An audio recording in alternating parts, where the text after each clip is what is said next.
Another win for the administration. The Supreme Court ruling in favor of the president's travel ban, which prohibits people from 6 Muslim-majority nations. We're now one huge step closer to delivering to the American people the historic tax relief as a giant present for Christmas. We've got to get America to make it an attractive place to do business. This is Armageddon. That's why we need to see the text and we need to interview this special agent. But the Bureau's had a really bad last 18 months. Oh, goody. Time magazine released its 2017 Person of the Year finalist. A few on their list. The kneeler-in-chief quarterback Colin Kaepernick. Ryan Shazier, the leader of this Pittsburgh defense, is not getting up.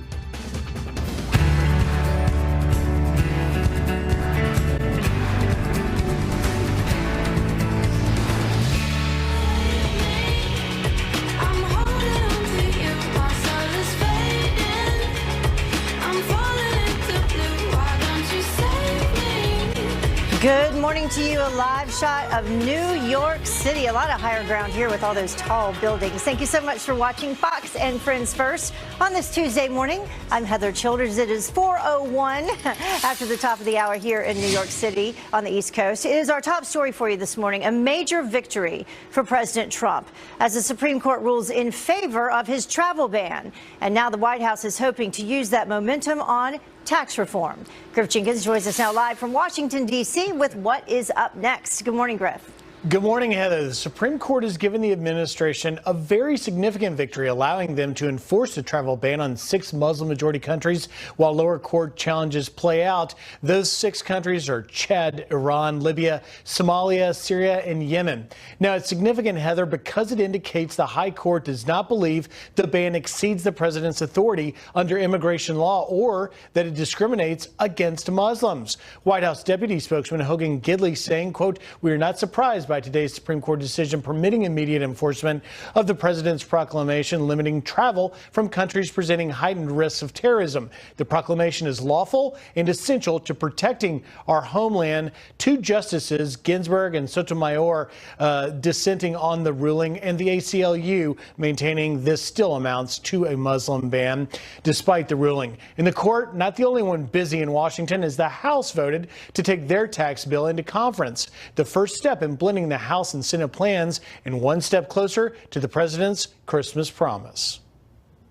We're now one huge step closer to delivering to the American people the historic tax relief as a giant present for Christmas. Both the House Republicans and Democrats naming their conferees on tax reform, as Minority Leader Nancy Pelosi saying this actually may amount to the end of the world. The debate on health care is life-death. This is Armageddon. This is a very big deal because you know why? There's really a very hard way to come back from this. The president has lunch today at the White House with GOP senators. That's close to the press, but I can imagine they'll be talking about the tax bill and perhaps the ruling. And certainly, don't forget, Heather, we've got that spending bill deadline by Friday. They've got to get together on that as well. Yeah, and as the president says, a meeting with Chuck and Nancy on Thursday. Thank you so much. Appreciate it, Griff. Unless they cancel. Democrats like Nancy Pelosi, meantime, are ramping up their rhetoric in an attempt to convince Americans that tax cuts are bad. Fox News political editor Chris Stirewalt says that the more colorful their language becomes, the less it resonates with voters. They need 8 Democrats in order to not have fiscal calamity and disaster and credit breach and all of that razzmatazz. So this is where Democrats are going to start to exert that authority. The only problem is if you push it too hard and you are seen as taking too many hostages or doing that stuff endangering the economic health of the country, then it shifts. One of the reasons the Democrats are struggling on messaging, if every change to the budget or the tax code means that people die because they just go always to people are going to die if this tax is cut or if this happens people are going to die, it loses all meaning. All this hyperbole, it is verbal inflation that ends up with worthless currency, and that's where the Democrats are on this. Verbal inflation. Loves how Chris Stirewalt words things. In the meantime, some explosive new revelations about the high-ranking FBI agent yanked from the Russia investigation over his apparent anti-Trump views. So Kelly Wright joins us now with some new information on how that agent also helped let Hillary Clinton off the hook during the campaign. So Kelly, what is this about? Well, Heather, good morning to you. What it's about is that the plot thickens. Peter Strzok, the second highest ranking counterintelligence agent at the FBI, was behind two critical turning points in the Clinton and Russia investigations. This before being ousted by special counsel Robert Mueller for sending personal messages that appeared to be anti-Trump. Fox News confirming Strzok changed critical language in former FBI Director James Comey's early draft letter exonerating Hillary Clinton in her email probe. Grossly negligent was changed to extremely careless. Although we did not find clear evidence that Secretary Clinton or her colleagues intended to violate laws governing the handling of classified information, there is evidence that they were extremely careless in their handling of very sensitive, highly classified information. Analysts say the language was important because classified material that's been mishandled for gross negligence calls for criminal consequences.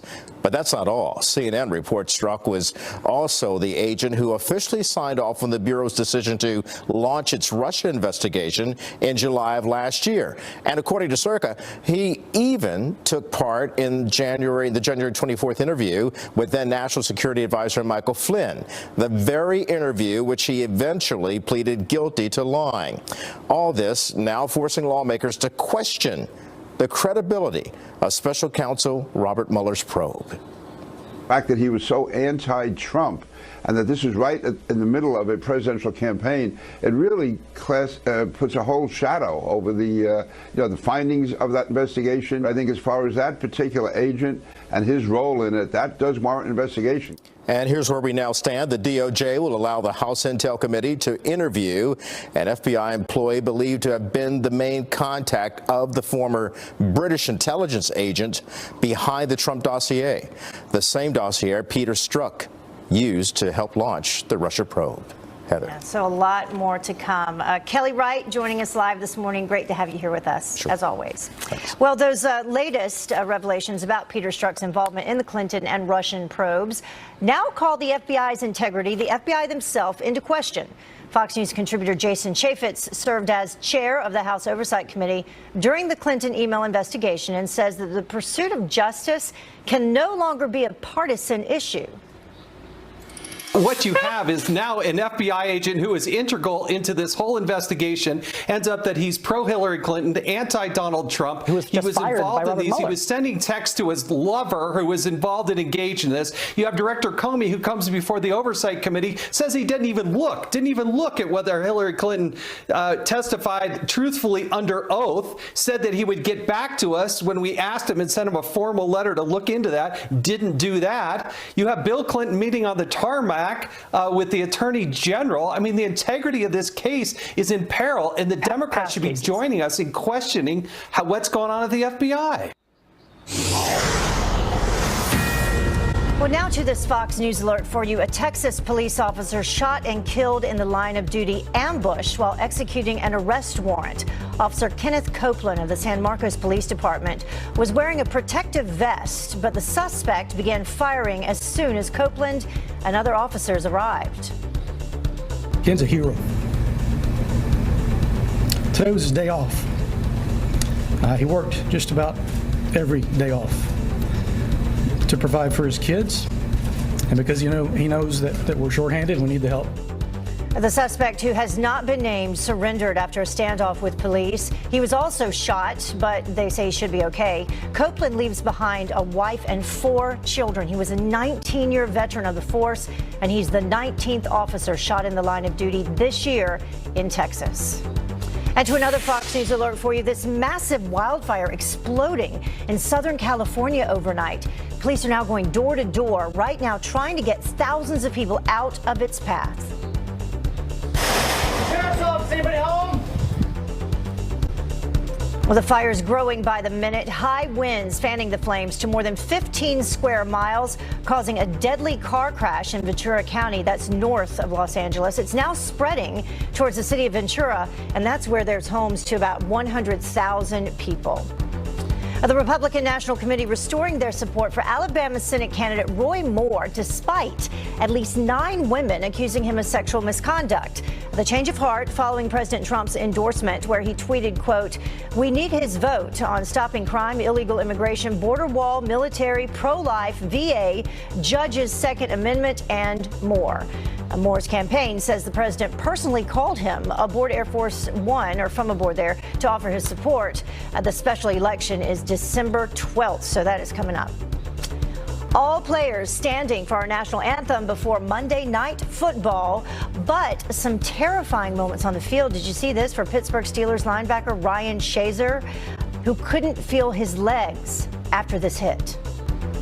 Ryan Shazier, the leader of this Pittsburgh defense, is not getting up. Shazier was taken to the hospital with a spinal contusion.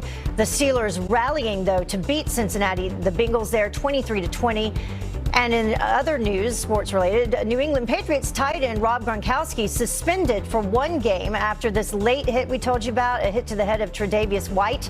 Gronkowski plans to appeal that. And the New York Giants become the first team to clean house this season by firing head coach Ben McAdoo and general manager Jerry Reese. This after McAdoo benched 2-time Super Bowl MVP Eli Manning, who will now be back. He will start on Sunday. That was not a good idea. And it's a brand new Fox News alert for you. Some brand new warnings from North Korea as the U.S. and South Korea conduct massive military drills. Former CIA analyst Fred Fleet says that the threat is real and that the force may be the only option. He joins us live up next. The public service they use impose burdens on our taxpayers. That's why our administration has moved aggressively to secure our borders more. And switching sides, former President Clinton, once sounding a lot like President Trump on immigration, his sudden flip-flop on policy. And what do President Trump, Kim Jong-un, and Colin Kaepernick, and the hashtag #MeToo movement all have in common? Well, the list that's lighting up social media this morning.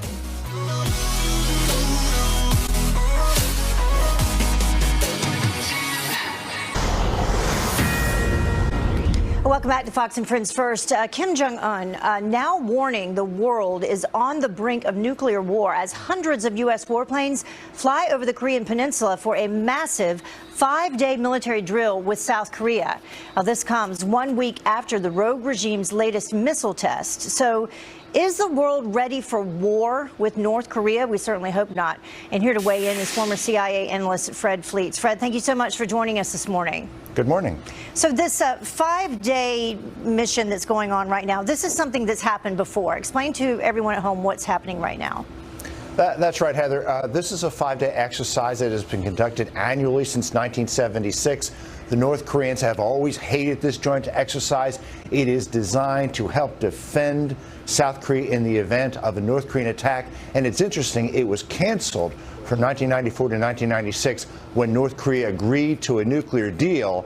But the exercises were resumed when North Korea cheated on that deal. And it's clearly brought on new meaning. And do you believe that we are headed towards at least, limited use of military force? Well, I'm concerned that sanctions and diplomacy aren't going to work, and it may be necessary for the United States to back up its warnings to North Korea with some form of limited military force, maybe shooting down missiles, possibly a naval blockade. I'm worried we may have to take that step. It's risky, but my concern is North Korea is eventually going to use this large nuclear and missile arsenal, maybe to try to reunify the Korean Peninsula on its terms. And you are not the only one that's concerned about that. We have this from Senator Lindsey Graham on Sunday, where he called on Americans, or the Pentagon, to evacuate Americans in South Korea. Listen to what he said. It's crazy to send spouses and children to South Korea given the provocation of North Korea. So I want them to stop sending dependents, and I think it's now time to start moving American dependents out of South Korea. Yeah, about 28,500 U.S. soldiers there. Does that concern you? It does. And look, no one wants to talk about war. War will be a horrific consequence for South Korea.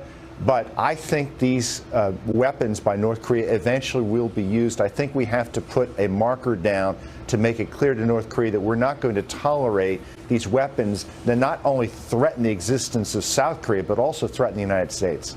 So then the question is North Korea getting help with their nuclear development, their rockets? Are they getting help from China or Russia? There was this ex-NATO commander that warned about that over the weekend and that warned that they're moving too quickly to actually be doing it alone.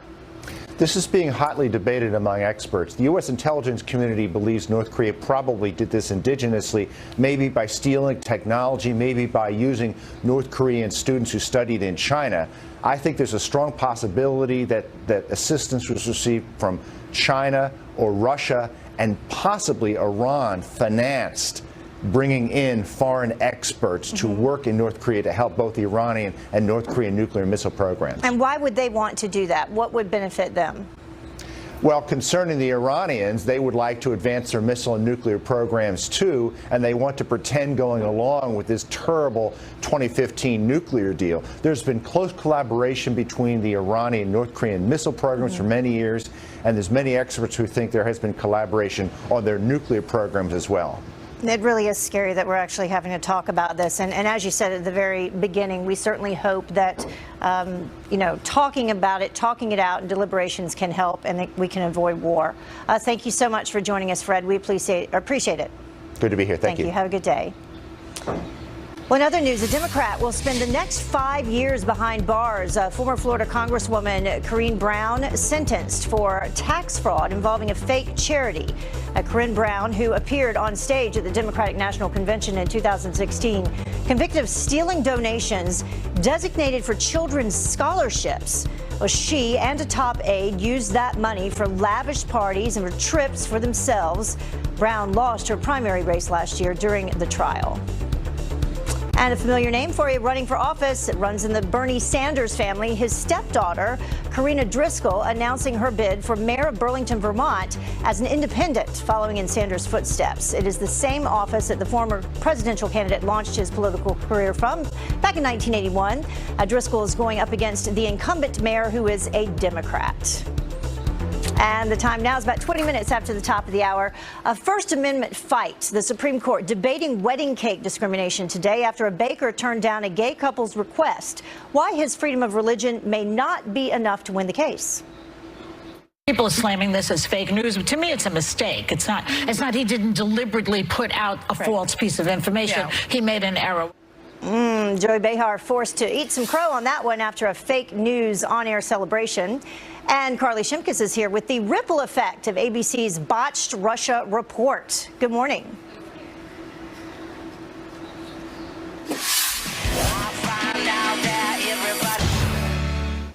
And good morning. Welcome back to Fox and Friends First. First, he was awarded Citizen of the Year, and now anthem-kneeling quarterback Colin Kaepernick, we've told you, is in the running against President Trump for Time Magazine's Person of the Year. Carly Shimkus with Fox News Headlines 24/7. Sirius XM 115 is here with the list that is lighting up social media.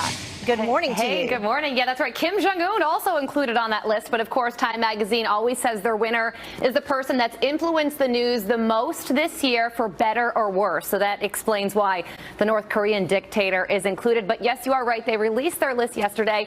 It includes Amazon CEO Jeff Bezos, President Trump, the Me Too movement, North Korean dictator Kim Jong-un, Colin Kaepernick, the Chinese president, Dreamers, Crown Prince Mohammed bin Salman, a special counsel Robert Mueller, and Wonder Woman director Patty Jenkins. Now, speculation grew over who was going to win this award after the president sent out this tweet a couple weeks ago saying he turned down the Person of the Year honor. Time later went on to dispute that claim, but of course a lot of people are chiming in on the top 10 finalists. Brian says that President Trump is the only candidate on the list that has done anything of value. Another Twitter user says if the Person of the Year is Colin Kaepernick or Kim Jong-un, the readers will unsubscribe. So they're going to announce that the winner tomorrow, I believe. So we'll have to tune in and see what happens there. Remember, people said President Trump said he was a finalist, but he didn't grant them an interview. Well, he's a finalist, so he was telling the truth. Yeah. Joy Behar, she's forced to walk back some excitement over some false reports. Yeah, here she is on Friday, very excited about the now fake news, the false report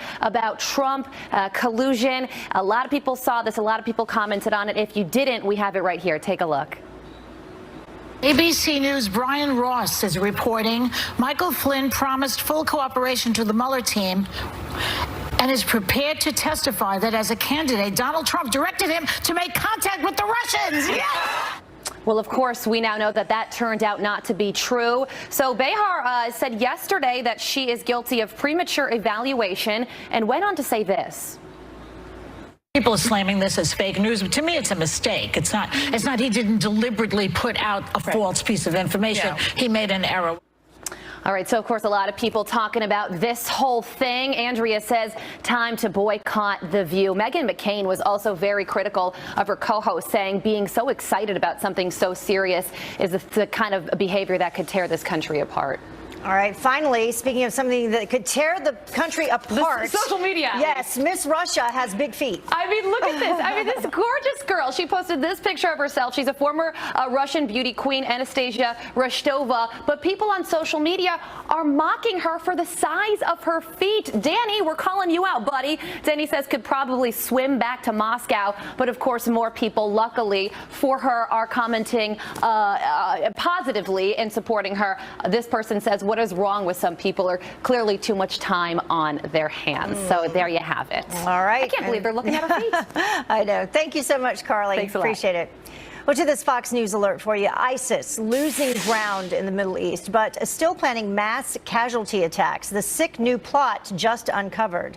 And do you remember when LeVar Ball refused to thank President Trump for helping his shoplifting son?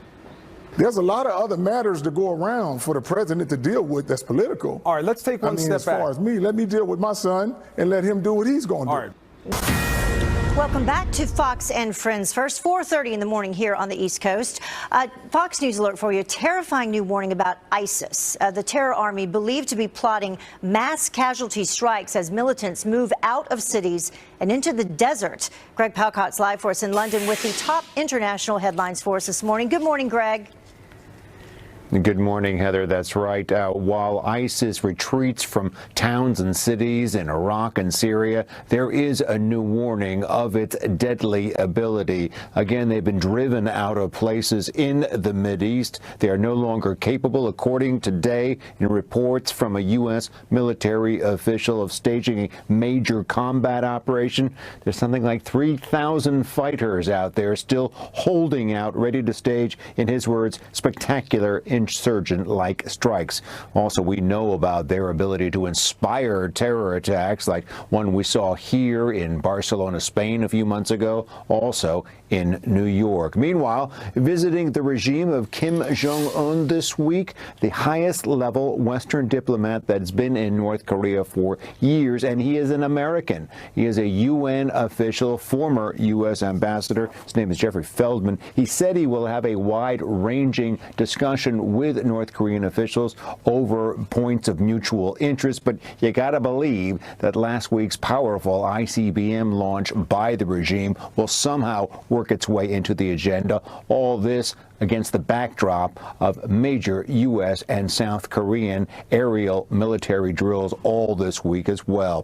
Finally, President Trump is considering announcing this week that the U.S. will recognize Jerusalem as the capital of Israel. Very controversial for the Arab world.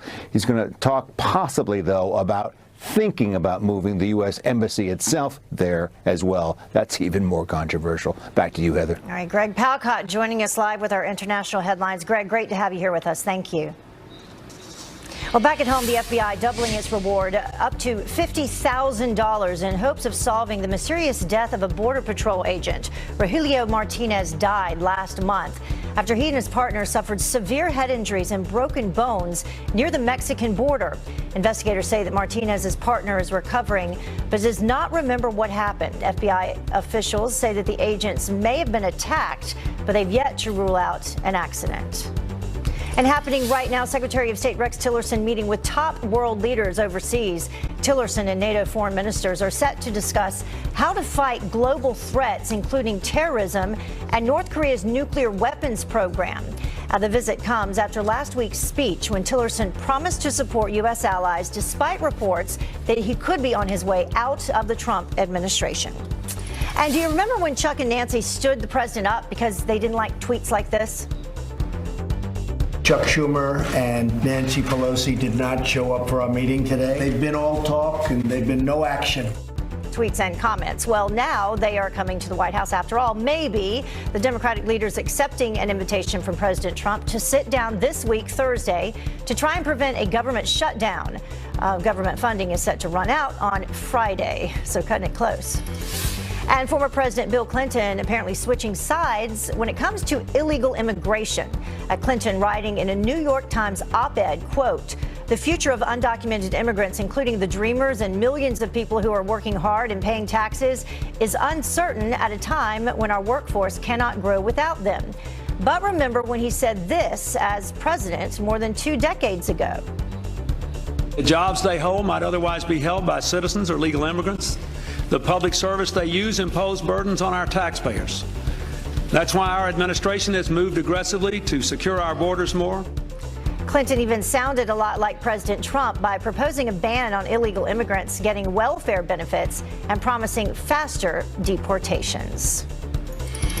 Now to something happening today. Landmark case heading to the Supreme Court. Justices will hear the opening arguments for a case of a Colorado bake shop owner who refused to bake a cake for a same-sex couple during his religious views, or due to them.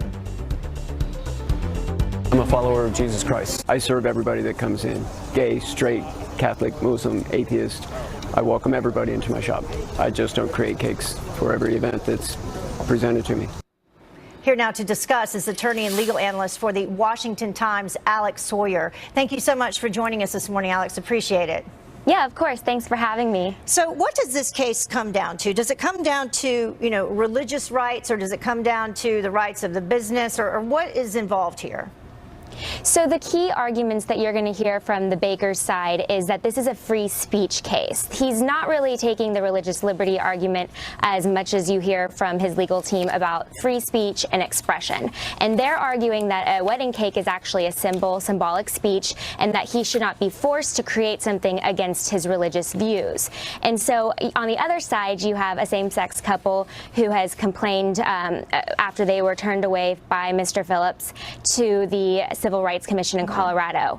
And so the commission said that the baker did in fact violate the state's anti-discrimination laws, which says you can't turn someone away based on a protected class. And one of the things that the ACLU is arguing, they're saying, and I'm going to read this, that this is basically akin to a misogynist hardware store owner refusing to sell hammers or grass seed to women. But is there really a comparison there?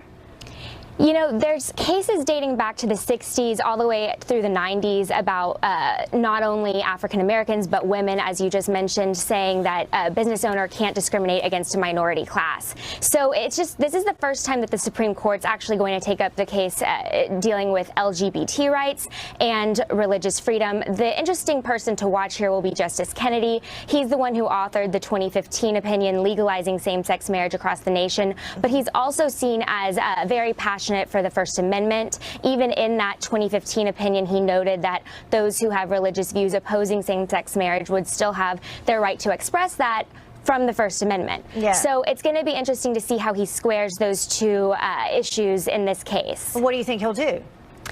You know, I think it's too early to tell. I know at the 10 o'clock we'll be hearing the oral arguments, and we might be able to have a glimpse of what way he's leaning when we hear his questions to each side. So maybe later today we'll have a better idea which way he'll swing. I do think that it will come down to a 5-4 decision. It's just interesting to see which side will prevail. Yeah, and the one thing that the ACLU does not appear to be arguing is this personal and communicative stakes at play versus just really not agreeing with their opinion there at the cake bakery. Right, and they say this is nothing to do with cakes. It's all about discrimination. On the other hand, you have the baker who says this is all about art. He says that he even named his shop Masterpiece Cakes because he was referring to his master, Jesus Christ, and masterpiece as his artistic expression. Yeah, and that could be the key right there. Thank you so much for joining us, Alex. We appreciate it, and we'll keep our eye on what's happening, and we'll have you back to talk about it. Thank you. Thanks. Well, the time now is about 20 minutes until the top of the hour, and 6-year-olds on Facebook, the outrageous new messaging app that the social media site just rolled out. And post-season platform NFL anthem kneelers not going anywhere just yet. Nope, but the Super Bowl sideshow we have to tell you about that will be filled with social justice. This is the time I'd like to reflect on all the good things I've done this year. It'll only take a minute. And Alex Baldwin, he just loves to talk, so he might as well make a career out of it, right? The brand new talk show slated to begin production next week.